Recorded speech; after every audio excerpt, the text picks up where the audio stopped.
are a direct line connecting what is happening now with this 60% increase and the rate of tree loss? Yeah, Brazil is certainly undergoing a very interesting time right now, put it that way. First of all, as you mentioned, this huge accomplishment, really taking control of a continental-sized forest beginning in 2004 under President Lula. And many of those measures persist today. There's half of all the forest is protected in some way. The rate is still, if this current trend continues, only half of what it was up through 2005. So it's not as bad as it was then. What's worrisome, though, is there's so many things in motion now that could further remove those measures that were put in place to keep the forest standing. Behind it, I'd say, is a very strong farm sector movement, which they were really hoping to get some incentives at the farm level for keeping their forest standing. If you're an Amazon farmer, you're supposed to, by law, have 80% of your property in forest. And that means it's worth less in the market because forested land is worth less than pasture or than soy fields. But those incentives didn't really materialize, at least at the scale that was anticipated. And that was part of Jair Bolsonaro's ride into power. He got a lot of votes from farmers, from the farm sector more generally. And this is a very powerful sector. It's about a quarter of the Brazilian economy. So I think what we're seeing is really the manifestation of an accumulated frustration over many years that forest conservation didn't really pay in the end. Yeah, but here's the thing, though. If you ask Brazil's president if he is to blame, he'll deny there's even a problem. He recently told a group of foreign journalists that he was convinced that the data is a lie, adding that the Amazon is ours, not yours. Everyone's entitled to their own opinion, not their own facts. How much damage to the environment can one man actually do here? And especially when there's a denial of reality.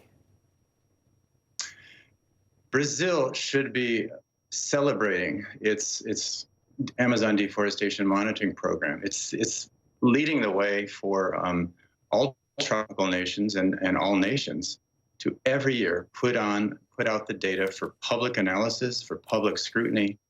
And they've been doing that since 2004 with data going back into the late 80s. And so it's really unfortunate that the quality of the data was questioned. I think it would really set Brazil back and the war on tropical deforestation globally if Brazil moves away from transparency and undermines this amazing deforestation monitoring that has been set up. The president of EII is under threat. The agency the space agency where those data are collected is under threat of losing its job right now, and that would be a very major step back. Do you think one of the problems here, though, is that this has been a major undertaking by the people of Brazil? You say the farmers are the ones who have suffered a lot because 80% of their land is essentially fallow. Has the international community not sort of rewarded Brazil financially with incentives, for their part in what is crucial to saving a vital piece of the planet, especially when it comes to a whole lot of issues, climate change being the biggest problem that the Amazon is helping solve right now? Brazil has done a lot of heavy lifting on climate change without enough compensation. About 7 billion tons of carbon emissions have been kept out of the atmosphere. CO2 has been kept out of the atmosphere because of the success of the Amazon strategy.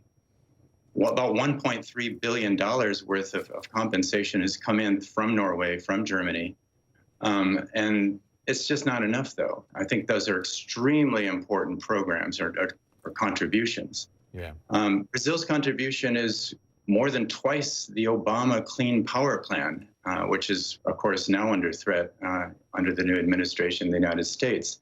So this is a huge contribution, not to mention the importance of keeping all of that Amazon forest standing for the species that live in it, for the communities that depend upon it.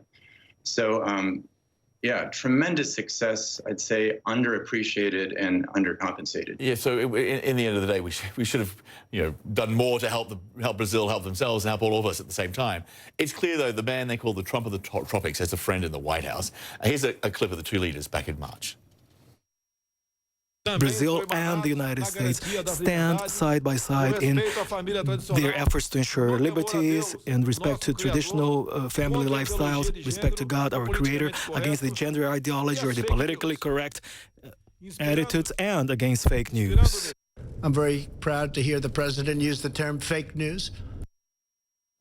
Great. So the administration withdrew the country from the Paris Climate Change Accord.